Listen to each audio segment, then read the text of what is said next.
क्या एक माँ सच में माँ दुर्गा का रूप ले सकती है? क्या जब एक औरत पर अत्याचार की सारी हदें पार हो जाती हैं, तो वो रणचंडी बन जाती है? आज हम अनुपमा के उस एपिसोड की बात करेंगे जिसने सबके रोंगटे खड़े कर दिए। एक ऐसा एपिसोड जिसने साबित कर दिया कि जब एक माँ अपने पर आती है तो वो सृष्टि का संहार भी कर सकती है और सृष्टि का निर्माण भी। मैं हूँ आपकी होस्ट पूजा और आप देख रहे हैं ड्रामा क्वीन पूजा। तो चलिए बिना किसी देरी के गोता लगाते हैं अनुपमा की इस तूफानी कहानी में। दोस्तों, अनुपमा का ये नया ट्रैक तो जैसे भूचाल ले आया है। कहानी अब शाह हाउस और कपाड़िया मेंशन की चार दीवारी से निकलकर एक ऐसे गांव में पहुंच चुकी है जहां इंसानियत शर्मसार हो रही थी, जहां भोली भाली लड़कियों की इज्जत को पैरों तले रौंदा जा रहा था। और ये सब कौन कर रहा था? कोई और नहीं बल्कि गाँव का सबसे बड़ा धर्मात्मा, सबका भाव, प्रकाश भाव। हम सब ने देखा कि कैसे अनुपमा, जो हमेशा सबकी सुनती थी, सबकी सहती थी, अब अन्याय के खिलाफ एक ऐसी ज्वाला बनकर खड़ी हो गई है जो हर पापी को जलाकर राख कर देगी। और इस बार मामला छोटा मोटा नहीं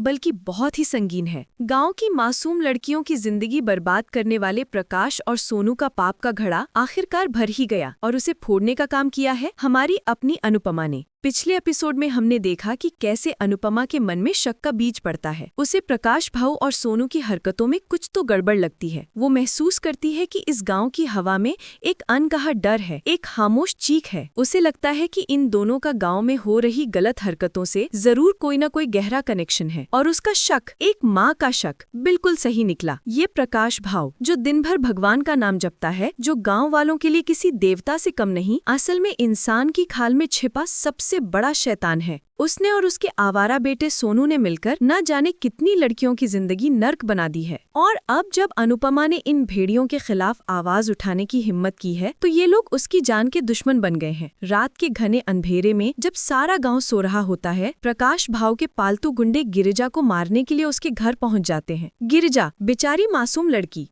जो इस पूरे मामले की सबसे अहम और इकलौती गवाह है, अपनी जान हथेली पर लेकर वहां से भागती है। उसकी सांसें फूली हुई हैं, आंखों में मौत का खौफ है और उसे बचाने वाला कोई नहीं दिखता सिवाय अनुपमा के। वो भागकर अनुपमा के घर में छिप जाती है, कांपते हुए कहती है, दीदी ये लोग मुझे मार डालेंगे। और ये देखिए दोस्तों, देखिए इन दरिंदों की हिम्मत। धड़ाम की तेज आवाज के साथ दरवाजा टूट जाता है और वो गुंडे अंदर घुस आते हैं। गिरिजा की चीख पूरे माहौल में गूंज जाती है, एक ऐसी चीख जो मदद के लिए पुकार रही है। और उसकी पुकार सुन लेती है अनुपमा। और बस वही पल था, वही क्षण था जब अनुपमा के अंदर की माँ, उसके अंदर की शक्ति, उसके अंदर सोई हुई दुर्गा जाग उठती है। उसके अंदर की वो चिंगारी एक भीषण आग बनकर गुंडों पर मौत बनकर टूट पड़ती है। और इस सीन को देख के आपके रोंगटे खड़े हो गए ना? भावे के मुंह में कैसे सुरा दिया जा सकता है? हर एक वार सिर्फ एक चोट नहीं बल्कि एक जवाब है। हर एक वार में उसका गुस्सा, उसकी पीड़ा, अपने बेटे समर को खोने का दर्द साफ दिख रहा है। ये वार सिर्फ उन गुंडों पर नहीं बल्कि उस पूरी घटिया सोच पर है जो औरत को कमजोर और अबला समझती है।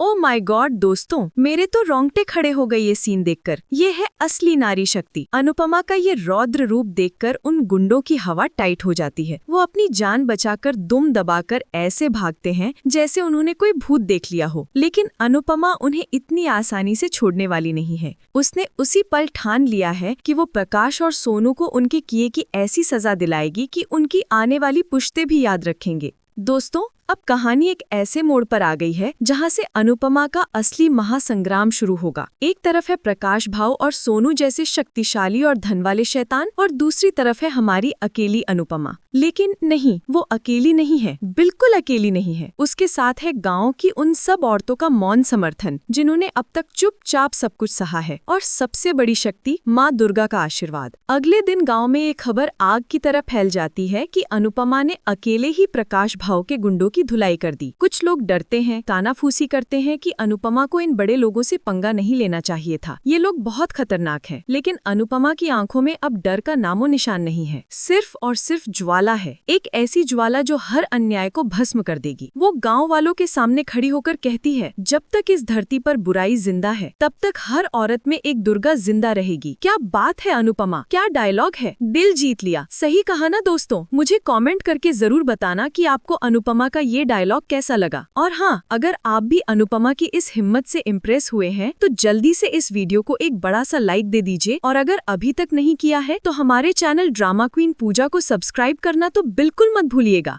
तो दोस्तों अब अनुपमा सारे सबूत इकट्ठा करके थाने जाने का फैसला करती है। वो जानती है कि ये लड़ाई आसान नहीं होगी, लेकिन वो पीछे हटने को तैयार नहीं। लेकिन जैसे ही वो घर से निकलती है, रास्ते में उसका सामना होता है प्रकाश भाऊ और सोनू से। दोनों अपनी बंदूकें निकालकर अनुपमा को घेर लेते हैं और धमकी देते हैं कि अगर वो थाने गई तो उसका अंजाम बहुत बुरा होगा। लेकिन इस बार अनुपमा डरी नहीं, वो मुस्कुराई, एक ऐसी मुस्कान जिसमें चुनौती थी, जिसमें निडरता थी। क्योंकि और फिर जो हुआ दोस्तों, वो तो सच में इतिहास बन गया। अनुपमा ने सचमुच माँ दुर्गा का रूप धारण कर लिया। तेज हवाएं चलने लगीं, आसमान में बादल गरजने लगे, मानो प्रकृति भी अनुपमा का साथ दे रही हो। उसके चेहरे पर एक अलौकिक तेज था, आंखों में अंगारे दहक रहे थे। उसने उन दोनों पापियों के हाथ से बंदूकें ऐसे छीन ली जैसे किसी बच्चे के हाथ से खिलौना छीना जाता है, और उन्हें धूल चटा दी। गांव वाले जय माँ दुर्गा और जय अनुपमा के नारे लगाने लगे। पूजा भागने की कोशिश करता है, लेकिन अनुपमा उसे बालों से पकड़ लेती है और दहाड़ती है। कहाँ भाग रहा है कायर? तूने मेरे बेटे समर की जान ली थी ना, आज तेरे कर्मों का हिसाब तुझे यहीं इसी मिट्टी में मिलेगा। और फिर अनुपमा उसे जमीन पर गिरा देती है। प्रकाश भाऊ अपनी जान बचाने के लिए बीच में आता है, लेकिन गांव की औरतें उसे चारों तरफ से घेर लेती हैं। आज नारी शक्ति ने दिखा दिया कि जब वो एक हो जाए तो बड़े से बड़े पहाड़ को भी हिला सकती है। आखिर में पुलिस आती है और अनुपमा दोनों को उनके हवाले कर देती है। गिरजा का बयान, अनुपमा के पास मौजूद मोबाइल रिकॉर्डिंग और पूरे गांव वालों की गवाही से प्रकाश भाऊ और सोनू को हथकड़ियां पहनाकर ले जाया जाता है।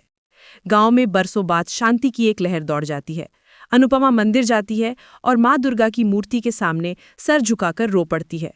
उसकी आंखों में आंसू हैं, लेकिन इस बार ये आंसू दुख के नहीं, बल्कि जीत के हैं, न्याय के हैं, शांति के हैं।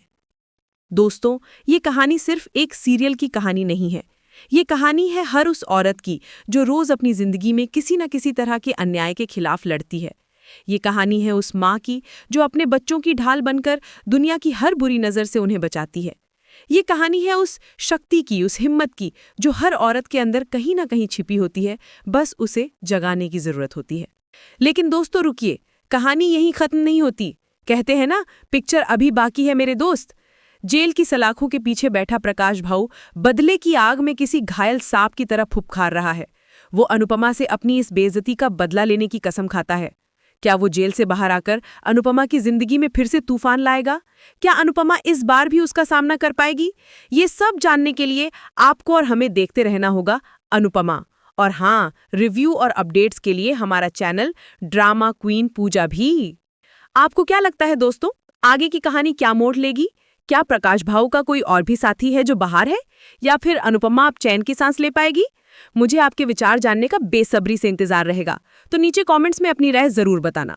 और अगर आपको ये वीडियो और मेरा अंदाज पसंद आया तो आप जानते हैं कि आपको क्या करना है, लाइक, शेयर और सब्सक्राइब। मैं आपकी अपनी पूजा आपसे मिलती हूँ बहुत जल्द अगले मसालेदार एपिसोड रिव्यू के साथ। तब तक के लिए stay tuned and stay dramatic.